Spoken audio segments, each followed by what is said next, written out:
یہ خدمت جو ہے سرکار دو عالم صلی اللہ علیہ وسلم کی بارگاہ میں 7واں ہنر ہے وہی لکھنے کا۔ اسے تاریخ میں اوراق بنانا کہا گیا، اور آقا کریم صلی اللہ علیہ وسلم کی بارگاہ میں یہ نسبت عمل اس وقت شروع کی گئی جب دنیا میں کاغذ نہیں تھا۔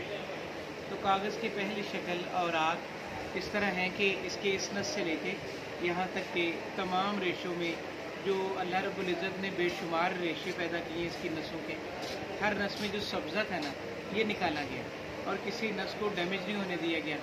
پھر اس کو دودھ میں سکھانے کے بعد تحریر کرنا کچھ اس طرح ہے کہ ایک 100 پتے کو اگر چھیلنا شروع کیا جائے تو 2 یا 3 ثابت نکل آئیں، یہ ہنر ہے، باقی ٹوٹ جاتے ہیں۔ تو یہ ایک عرصے کی محنت ہے جو میں تیار کر کے متعارف کروا رہا ہوں۔ اس میں اعلیٰ درجے کی صفات کو میں نے ڈیزائن کیا۔